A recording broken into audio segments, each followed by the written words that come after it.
కరెక్ట్‌గా నీ కొడుకు ఎక్కడున్నాడు ఆచూకీ చెప్పలేను కానీ, తను ఏ దిక్కున్నాడు, ఏ ఊర్లో ఉన్నాడు అని జాడ అయితే చెప్పగలను అని చెప్పేసి స్వామీజీ అంటూ ఉంటాడు. సరే స్వామీజీ అలాగైనా చెప్పండి. అక్కడికి వెళ్ళి నా ప్రయత్నం నేను చేస్తాను. నా కొడుకుని కాపాడుకునే ప్రయత్నం నేను చేస్తాను అని చెప్పగానే, అమ్మవారికి దండం పెట్టుకొని నీ మనసులో కోరుకొని ఈ ఆకు మీద 2 చుక్కలు నీళ్ళు జల్లండి అని చెప్పేసి స్వామీజీ అయితే ఆకు అందులో పెట్టి కాటుక రాస్తాడు. ఇక కేశవ అమ్మవారికి దండం పెట్టుకుంటాడు మనస్ఫూర్తిగా. 2 చుక్కల నీళ్లు తీసి ఆ ఆకు మీద వేస్తాడు. స్వామీజీ అలా తన మనసులో ఆ దైవాన్ని కొలుచుకొని అలా లెక్క పెడుతూ ఉంటాడు. తెలిసిందో స్వామి నా కొడుకు జాడ, నీ కొడుకు జాడ ఉత్తరం దిక్కు ఉన్న మిరియాలపురం ఉంది. దాని పక్కన ఉన్న కొండగట్టు అనే ఊరు ఉంటుంది. ఆ కొండగట్టు వెళ్ళి ప్రయత్నించండి.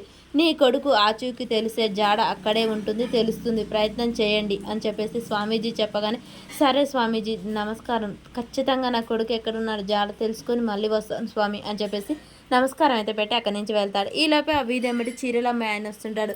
సమంత చీరలు, కార్తీక దీపం సీరియలు, గుప్పెడంత మనసు సీరియలు అనుకుంటూ వస్తూ ఉంటాడు.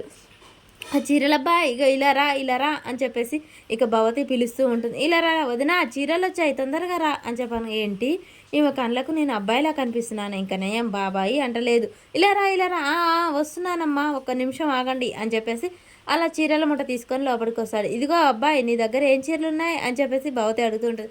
నా దగ్గర అమ్మ జయలలిత, శిల్పిత, జయసుధ అందరి చీరలు ఉన్నాయి. ఏంటి హీరోయిన్ల చీరలు అందరి ఉన్నాయా? అవునమ్మా, సరే చూయించు అని చెప్పేసి అనగానే ఇక రేణుక భవతి చాముండి వచ్చి కూర్చుంటారు. ఇదిగో నాయన నీ పేరేంటి అనగానే, ఎందుకు నా పేరు కావాలా, మీకు చీరలు అమ్మటం కావాలా అని చెప్పేసి ఇందాక సంది వీళ్ళు అబ్బాయి ఇదిగో అదిగో అని పిలుస్తుంటే వినలేక చచ్చిపోతున్నాను, అందుకే నీ పేరు అడుగుతున్నావు. పేరేంటో తెలిస్తే తెలుసుకోవడం ఈజీ కదా. మా నాన్న పేరు రామలింగం, మా తాత పేరు కోటలింగం, నా పేరు బోడలింగం, ఇక నా కొడుకు పేరు వచ్చేసి ఇక ఆపు నీ వంశచరిత్ర ఆపులే, ఇక మాకెందుకు నీ వంశచరిత్ర, సరేలే అమ్మ చీరలు చూడండి అని చెప్పేసి అంటూ ఉండగానే చంటి అక్కడికి వస్తాడు.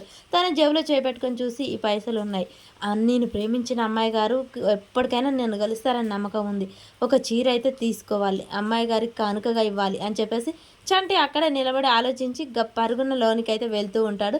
ఇక సింధూర ఆలోచిస్తూ ఉంటుంది. మరి సింధూరాన్ని తీసుకొచ్చి చీర కొనిస్తాడా, అసలు ఏం జరుగుతుంది అనేది మనకు నెక్స్ట్ వీడియోలో తెలుస్తుంది.